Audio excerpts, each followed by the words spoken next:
Laugarren puntuarekin jarraituko dugu, produktibitate arautzeko jarraibidea, instrucción reguladora de productividad. Bueno, antolakuntza batzordean, komentatu zenez, sindikatuekin akordetako akordio bat ekartzen da, udal langileentzako helburuengatiko produktibitate osangarria ezartzeari dagokionez, eta baldintzak batzordean komentatu zirenak. Hoy se trae para aprobación, se procede la instrucción reguladora de productividad, es algo acordado con la masa sindical del ayuntamiento, algo que se establecieron unos criterios ya en años anteriores, y bueno, lo que se trae es su aprobación de esa instrucción reguladora para poder proceder por parte de los departamentos correspondientes a la elaboración de los informes correspondientes y que los trabajadores y trabajadoras pues puedan percibir esos incrementos.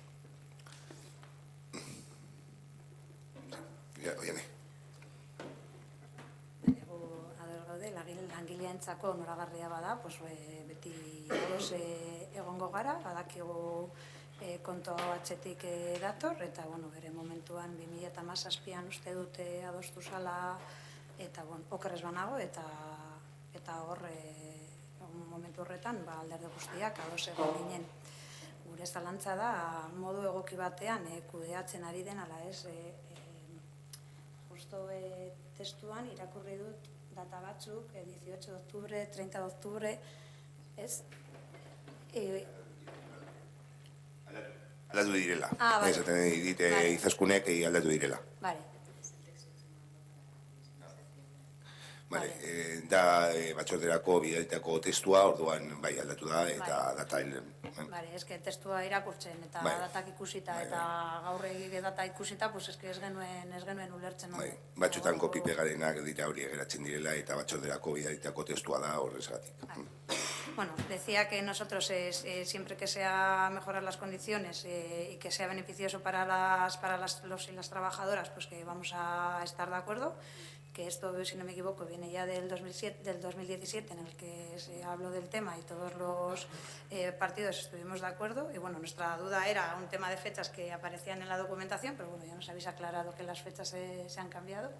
Entonces, era de septiembre. Vale, perfecto.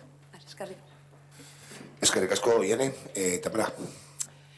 Bueno, nosotros también estamos de acuerdo, nos parece que todo el procedimiento se ajusta a derecho, está todo perfectamente explicado.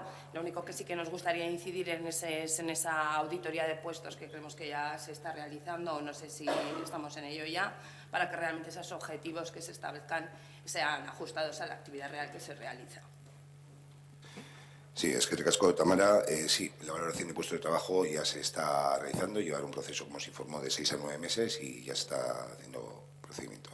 Lan balditzen valorazioa egiten ari da, eta 6-9 hilabete irenduko da. Orduan, ja langileok ari dira prestatzen bere txostenak.